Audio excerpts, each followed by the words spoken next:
Hello दोस्तों, स्वागत है आपका बीए फर्स्ट ईयर हिस्ट्री की क्लास सेकंड में। तो हम उसे क्या पढ़ने वाले हैं वो हम देखेंगे। उसके पहले हम ये देख लेते हैं कि इसमें क्वेश्चन किस प्रकार का आएगा। तो क्वेश्चन आएगा प्राचीन भारतीय इतिहास के स्रोत। यही हमारा क्वेश्चन है और इसी को हम देखने वाले हैं। और यही हमारा चैप्टर सेकंड भी है, यूनिट फर्स्ट का। भारतीय प्राचीन इतिहास के विभिन्न स्रोतों का वर्णन कीजिए। ये फर्स्ट तरीके से, सेकेंड तरीके से, थर्ड तरीके से सारे और में प्राचीन भारतीय इतिहास के स्रोतों का संक्षिप्त वर्णन दीजिए। तो आइए हमको इसको किस प्रकार से एग्जाम में लिखना है। इसे पॉइंट टू पॉइंट आप आपके नोट्स भी बना सकते हो और आप इसको याद कर सकते हो।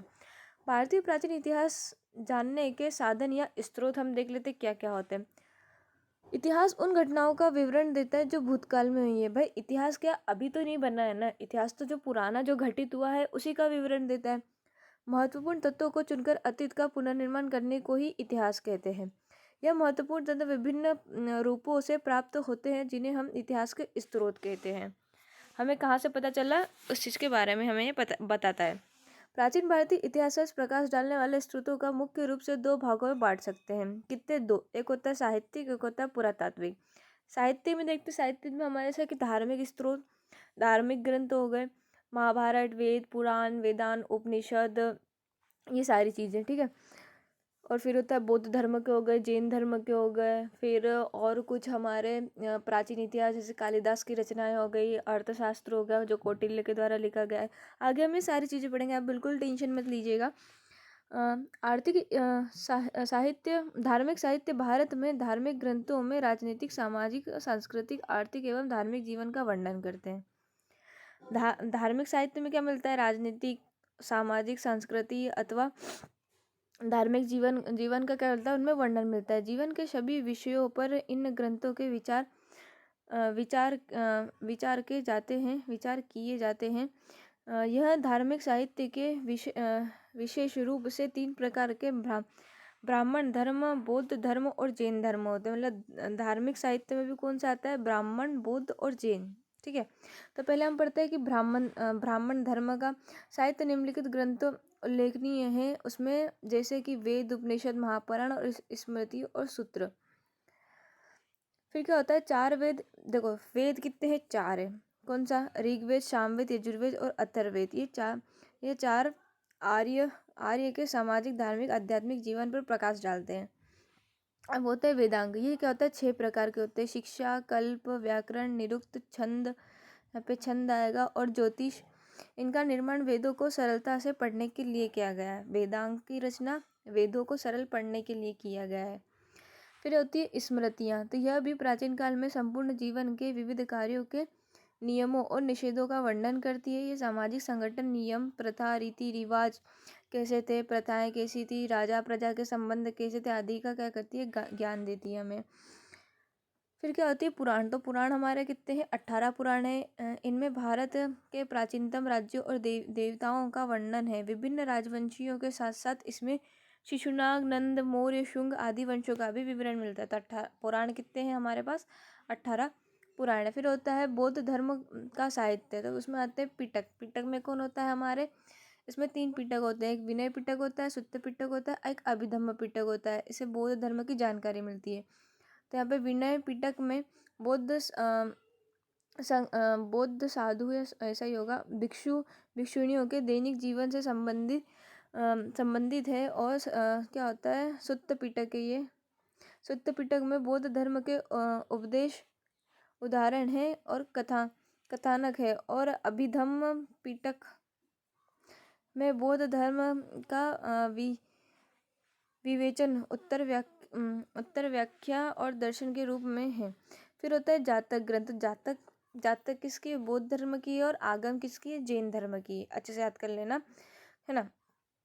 और जातक, ज से जैन धर्म होता है, बट जैसे जैन धर्म हम नहीं करेंगे, ज से हम करेंगे यानी बौद्ध धर्म, है ना। ज से जैन धर्म होता है पर हम नहीं करेंगे। और अ से क्या होता है? आगम होता है, तो हम वो करेंगे, ज के साथ ले जाएंगे, ठीक है। तो ऐसे आप याद कर सकते हो। बता देते हैं। इसमें कहानियों के रूप में बौद्ध धर्म के सिद्धांतों और उनकी कहानियों को समझाया गया है, ठीक है। फिर क्या होता है? जैन धर्म का साहित्य देख ले। तो जैन धर्म के धार्मिक ग्रंथ में भी प्रचुर ऐतिहासिक सामग्री बिखरी पड़ी है जो निम्न प्रकार है। जैसे कि भद्रबाहु चरित्र। बाहु प्रसिद्ध जैन भद्रबाहु क्या है, एक प्रसिद्ध जैन विद्वान साधु थे। इन ग्रंथों में चंद्रगुप्त मौर्य के युग का क्या मिलता है, विवरण मिलता है। अब क्या होता है, जैन में क्या होता है, आगम। अभी हमने पढ़ा जैन में आगम, और बौद्ध में क्या होता है, जातक, है ना। ज से ज नहीं करके हम ज से ब यानी क्या करेंगे, बौद्ध करेंगे, है ना।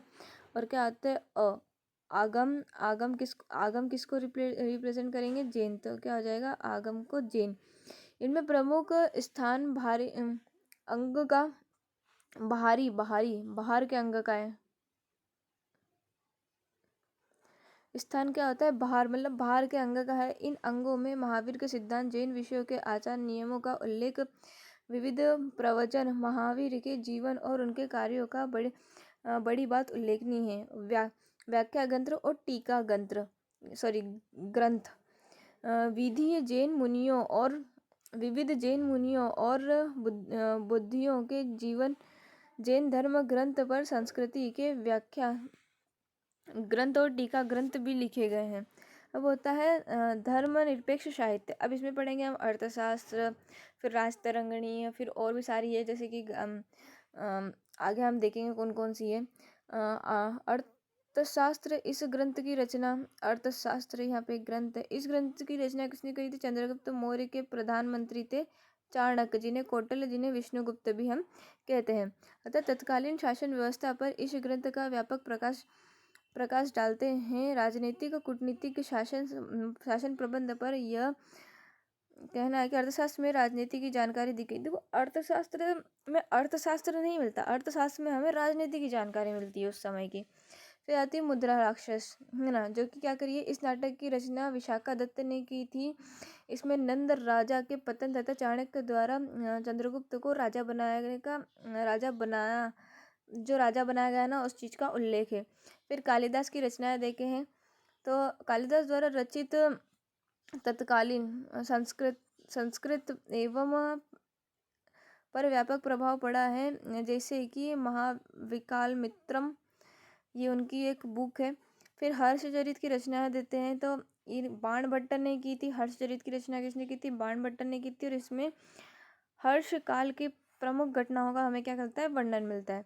राजतरंगिणी देखते हैं, तो जो कल्हण के द्वारा लिखी गई थी, इसमें कश्मीर के इतिहास का वर्णन मिलता है। अब देखते हैं गार्गी संहिता। गार्गी संहिता भारत में भारत के यवन आक्रमण का उल्लेख मिलता है। और पृथ्वीराज रासो, जो कि किसने लिखी थी, चंद्रबरदाई के द्वारा लिखी गई है। मतलब इसके रचयिता कौन है, चंद्रबरदाई है। इस ग्रंथ से चौहान वंश शासक पृथ्वीराज के विषय में महत्वपूर्ण सामग्री उपलब्ध है।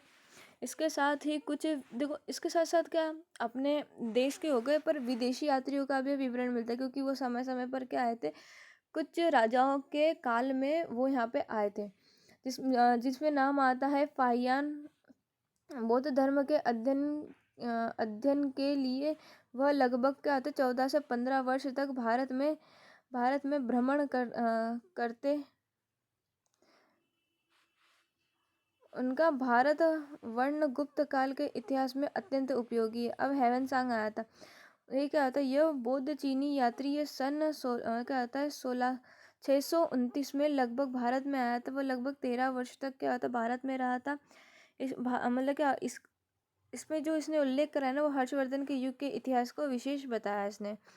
फिर आते हैं पुरातात्विक स्रोत। पहले ही हमने पढ़ा था एक साहित्यिक और एक पुरातात्विक। तो इसमें क्या पढ़ेंगे हम, जैसे लेख, सिक्के, स्मारतें हो गई, फिर क्या हो गई, मुद्रा हो गई। तो अभिलेख क्या होता है, जैसे कि गुफा हो गई, उसमें खोद के लिखते हैं ना। स्तंभ हो गए, पिलर जैसे कि खंबा है, उस पर खुदाई करके लिखा जाता है। ताम्रपत्र पर लिखे गए लेखों को अभिलेख कहते हैं, जैसे कि चंद्रगुप्त का महारोली स्तंभ लेख, खारवेल का हाथी गुम्फा लेख, अशोक का स्तंभ, मंदिरों की दीवार पर अभिलेख आदि हमें मिलते हैं। फिर क्या होती है मुद्रा अथवा सिक्के। देखो, स्वर्ण के भी होते हैं, रजत के भी होते हैं। मिश्रित धातु से बनी मुद्राओं के सिक्कों ने भी भारतीय इतिहास के निर्माण में बड़ा ही योगदान दिया है।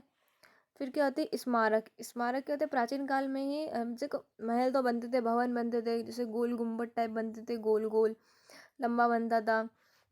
राजमहल, भवन, मंदिर, दुर्ग स्थित बिहार क्या होता है समाधि, देवालय, नागरिकों के गृह, विशाल प्रतिमा और चित्र स्मरण है, जैसे हड़प्पा तो स्लाइड ही चेंज हो गई। हड़प्पा, मोहनजोदड़ो, सारनाथ और नालंदा आदि में मिले गए। ठीक है। फिर उत्खनन से प्राप्त सामग्री। देखो उत्खनन मतलब जैसे खोदाई से प्राप्त सामग्री, जैसे हड़प्पा और मोहनजोदड़ो में हुई थी।